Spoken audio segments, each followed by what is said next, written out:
ನಮಸ್ಕಾರ ಸ್ನೇಹಿತರೆ, welcome back to my YouTube channel. ನನ್ನ ವಿಡಿಯೋ ನೋಡುತ್ತಿರುವವರಿಗೆ ಸ್ವಾಗತ. ದಯವಿಟ್ಟು ಪ್ಲೀಸ್ ಇನ್ನೂ ಯಾರೆಲ್ಲ ಸಬ್ಸ್ಕ್ರೈಬ್ ಮಾಡ್ಕೊಂಡಿಲ್ಲ, ಪ್ಲೀಸ್ ದಯವಿಟ್ಟು ಸಬ್ಸ್ಕ್ರೈಬ್ ಮಾಡ್ಕೊಳ್ಳಿ. ಪಕ್ಕದಲ್ಲಿರೋ ಬೆಲ್ ಬಟನನ್ನು ಒತ್ತಿ ನಾನು ಹಾಕುವ ವಿಡಿಯೋಗಳು ನೋಟಿಫಿಕೇಷನ್ ರೂಪದಲ್ಲಿ ಬಂದು ತಲುಪುತ್ತವೆ. ಈಗ ವಿಡಿಯೋ ಸ್ಟಾರ್ಟ್ ಮಾಡೋಣ ಬನ್ನಿ. ಲಕ್ಷ್ಮೀದೇವಿ ಪೂಜೆ ಹಾಗೂ ಲಕ್ಷ್ಮೀದೇವಿಯನ್ನು ಮೆಚ್ಚಿಸಲು ಈ ಒಂದು ಮಂತ್ರ ಪಠಿಸಿ ಸಾಕು. ನಿಮ್ಮ ಜೀವನದಲ್ಲಿ ಇರುವ ತೊಂದರೆಗಳು, ಕಷ್ಟಗಳು ಎಲ್ಲವೂ ಸುಲಭವಾಗಿ ಮಾಯವಾಗುತ್ತದೆ. ಲಕ್ಷ್ಮೀದೇವಿಯ ಪೂಜೆಯು ವ್ಯಕ್ತಿಗೆ ಸಂಪತ್ತು ಮತ್ತು ಸಮೃದ್ಧಿಯನ್ನು ಕರುಣಿಸುತ್ತದೆ. ಲಕ್ಷ್ಮೀದೇವಿಯನ್ನು ಪೂಜಿಸುವಾಗ ಆಕೆಯ ಮಂತ್ರಗಳನ್ನು ಪಠಿಸುವುದು ಹೆಚ್ಚು ಪರಿಣಾಮಕಾರಿಯಾಗುತ್ತದೆ. ಲಕ್ಷ್ಮೀದೇವಿಯನ್ನು ಪೂಜಿಸುವಾಗ ನಾವು ಯಾವ ಮಂತ್ರವನ್ನು ಪಠಿಸಬೇಕು, ಲಕ್ಷ್ಮೀದೇವಿಯನ್ನು ಪೂಜಿಸುವುದು ಹೇಗೆ, ತುಂಬ ಸಿಂಪಲ್ಲಾಗಿ ಹೇಳ್ಕೊಡ್ತೀನಿ. ಆಷಾಢ ಮಾಸದಲ್ಲಿ ಶುಕ್ರವಾರ ದಿನ ತುಂಬ ಒಳ್ಳೆಯದು ಪೂಜೆ ಮಾಡಿದರೆ. ಲಕ್ಷ್ಮೀದೇವಿ ಎಂದಾಕ್ಷಣ ನಮಗೆ ಸಂಪತ್ತು, ಸಮೃದ್ಧಿ ಮತ್ತು ಅದೃಷ್ಟವನ್ನು ಹೊಂದುವ ಮನಸ್ಸಾಗುತ್ತದೆ. ಲಕ್ಷ್ಮೀದೇವಿಯನ್ನು ವಿಷ್ಣುವಿನ ಪತ್ನಿ ಎಂದು ಪರಿಗಣಿಸಲಾಗುತ್ತದೆ. ಸಂಪತ್ತಿನ ಅಧಿದೇವತೆಯಾದ ಲಕ್ಷ್ಮಿಯನ್ನು ಪೂಜಿಸುವುದರಿಂದ ಭಕ್ತರು ಆರ್ಥಿಕ ಲಾಭವನ್ನು ಪಡೆಯುತ್ತಾರೆ. ಲಕ್ಷ್ಮೀದೇವಿಯನ್ನು ಮುಖ್ಯ ಚಿಹ್ನೆ ಶ್ರೀ.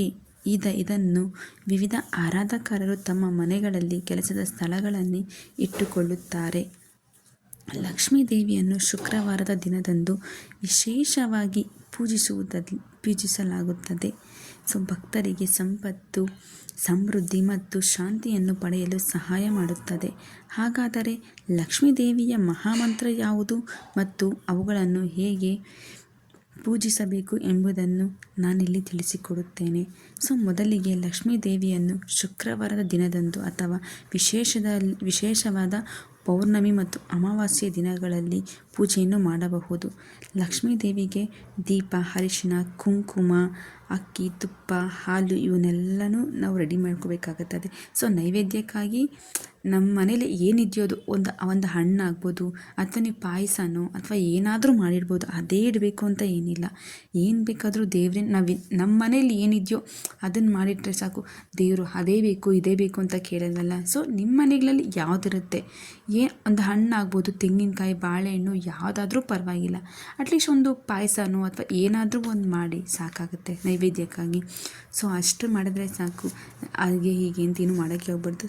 ನಾವು ಮೊದಲಿಗೆ ನಾವಿಲ್ಲಿ ಗಣೇಶನನ್ನು ಪೂಜಿಸುವ ಮೂಲಕ ಗಣೇಶನಿಗೆ ಹೂವು, ಅಕ್ಷತೆ ಎಲ್ಲವನ್ನು ಇಟ್ಬಿಟ್ಟು ಗಣೇಶನ ಪೂಜೆ ಮಾಡಬೇಕಾಗತ್ತೆ. ಲಕ್ಷ್ಮೀದೇವಿನ ನೆನೆಸ್ಕೊಂಡು, ಲಕ್ಷ್ಮೀ ತಾಯಿ ನಾನು ಪೂಜೆ ಮಾಡ್ತಾಯಿದ್ದೀನಿ, ಫಸ್ಟು ಗಣೇಶನಿಗೆ ಮಾಡ್ಬಿಟ್ಟು ನಂತರ ನಿನಗೆ ಮಾಡ್ತೀನಿ ಅಂತ ನೆನೆಸ್ಕೊಂಡಿದ್ದ ನಂತರ ಲಕ್ಷ್ಮೀದೇವಿಯ ಫೋಟೋ ಅಥವಾ ವಿಗ್ರಹದ ಮುಂದೆ ಕುಳಿತುಕೊಳ್ಳಬೇಕು.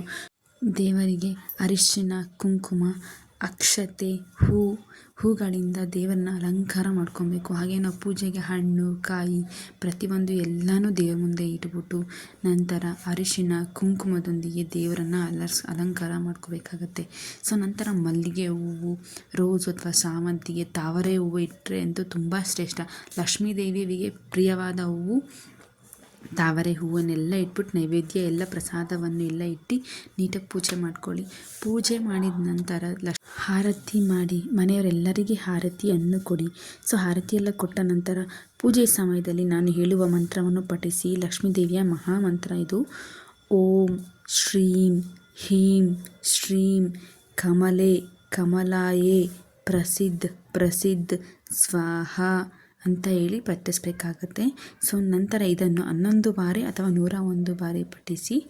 ಮನೆಯವರು ಎಲ್ಲರಿಗೂ ಈ ಪ್ರಸಾದವನ್ನು ಕೊಡಿ. ದೇವ್ರ ಮುಂದೆ ಇಟ್ಟಿರ್ತೀವಲ್ಲ ಅದನ್ನಾದರೂ ತೆಗೆದುಕೊಡಿ. ಇಲ್ಲಿ ಸಪ್ರೇಟ್ ಏನಾದರೂ ಎತ್ತಿಟ್ಟಿದ್ರೆ ಇನ್ನೂ ಅದನ್ನಾದರೂ ಮನೆಯವರೆಲ್ಲರೂ ಪ್ರಸಾದವನ್ನು ತಗೊಂಡಿದ ನಂತರ ಮತ್ತಿನ್ನೊಂದ್ಸಲ ಹೇಳ್ತೀನಿ ನೋಡಿ ಮಹಾಮಂತ್ರ. ಓಂ ಶ್ರೀಂ ಹೀಂ ಶ್ರೀಂ ಕಮಲೆ ಕಮಲಾಯೇ ಪ್ರಸಿದ್ಧ ಸ್ವಾಹ ಈ ಮಂತ್ರವನ್ನು ಪಠಿಸಬೇಕಾಗುತ್ತದೆ. ನಂತರ ಪೂಜೆ ಮಾಡಿ ಲಕ್ಷ್ಮೀದೇವಿಗೆ ನೈವೇದ್ಯ ಮಾಡಿದ ಮಹಾಮಂಗಳಾರತಿ ವಿಶೇಷವಾಗಿ ಪೂಜೆ ಮಾಡಿದ ನಂತರ ಪೂಜೆಯ ಕೊನೆಯಲ್ಲಿ ಲಕ್ಷ್ಮೀದೇವಿ ಆರತಿ ಹಾಡಿ ಮತ್ತು ಆಕೆಯನ್ನು ಮನಸ್ಸಿನಿಂದ ಆ ದೇವಿಯನ್ನು ಪ್ರಾರ್ಥಿಸಿ ಹಾಗೂ ಪ್ರಸಾದವನ್ನು ಮನೆಯ ಎಲ್ಲ ಸದಸ್ಯರಿಗೂ ಹಂಚಿರಿ. ಈ ಲಕ್ಷ್ಮೀದೇವಿಯ ಪೂಜೆ ಮಾಡುವುದರಿಂದ ನಿಮ್ಮ ಇಷ್ಟಾರ್ಥಗಳು ನೆರವೇರುತ್ತದೆ.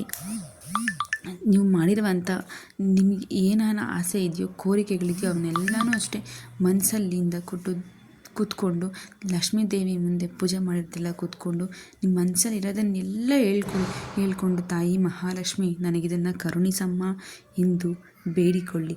ಆ ತಾಯಿ ನಿಮಗೆ ಶೀಘ್ರದಲ್ಲೇ ನೆರವೇರಿಸುತ್ತಾಳೆ. ಸೊ ಈ ವಿಡಿಯೋನ ಇಲ್ಲಿಗೆ ಮುಗಿಸ್ತಾ ಇದ್ದೇನೆ. ಮತ್ತೊಂದು ಒಳ್ಳೆಯ ವಿಡಿಯೋ ಮೂಲಕ ಬರುತ್ತೇನೆ. ವಿಡಿಯೋ ನೋಡಿದ್ದಕ್ಕಾಗಿ ಧನ್ಯವಾದಗಳು. ನೆಕ್ಸ್ಟ್ ವಿಡಿಯೋದಲ್ಲಿ ಸಿಗೋಣ.